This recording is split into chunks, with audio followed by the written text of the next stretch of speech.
رسول الله صلی الله علیه وسلم دا فرمان دی یی چې په بنی اسرائیل کې دوا کسون وي دغه په خپل میانس کې ډیر ازیوته ملګرتیا و بیا په دا دوا کسون کې یو عبادت گزاره و عبادت وک نیک سړی و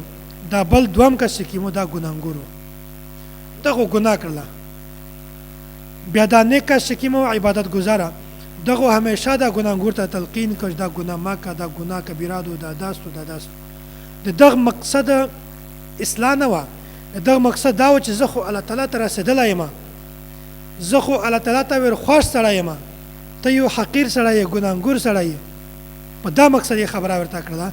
یې ورته وویل چې زه د په زړه کې د الله تعالی ډور شته زه د الله تعالی نه ډارېږم ته مو پرېږده او الله تعالی پرېږده د مو چاړ دو الله تعالی چاړ ته خپله چاړ کړه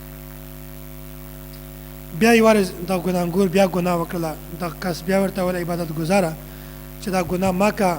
او دا ګناه کبیره دو الله تعالی کله دې تو بخښنه نشي کړی الله تعالی کله تو جنت ته نه داخلوي مقصد یې دا و چې د خپل ځون رسېدلی ګڼلی و چې زه خو رسېدلی یم بس یو ته ګناهګار یې تو جنت ته تو جهنم ته ځې جنت ته خو صرف میشت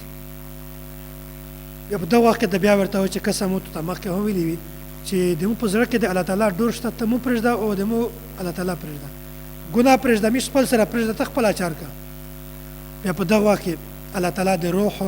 یستله ولا فرشته ور ولېږله او د دی نه یې روح راویسته دوی سره د الله تعالی په حضور کې پیش کړه ګناهګار سړي ته ورته ورته د رحمت په وجه سره جنت ته لوړ شي دا یې جنت ته بوت دا کیم چې عبادت ګزاره او دښتې اولل چې ته څوک یې چې یو کاس ته مو د رحمت نه منې کوي د مو د رحمت ته ته څوک منې کولی شي ده ورته چې نه فرشتې ته حکم وکړه چې سیده جهنم ته وچه نو دا صرف دا چې چاته هم نصیحت کوي څوک د ګناه نه بچ کوي د اصلاح په نیت باندې خیرخواهي په نیت باندې که چیرې دا مقصد و چې دا خو ګناهګار سړی دی یو حقیر دی بدتر سړی دی زه خو نیک سړی یم دا داستی دا داستی الله تعالی په عذاب کې مبتلا کړو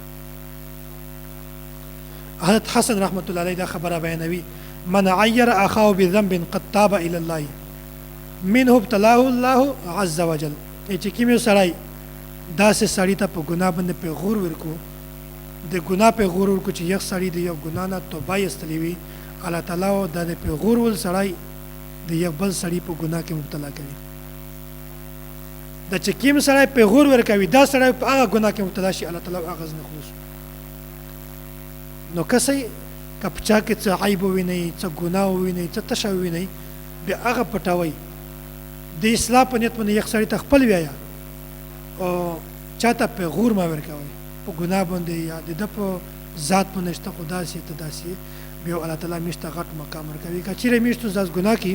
به مش په دنیا کې نه کامي او په آخرت کې نه کامي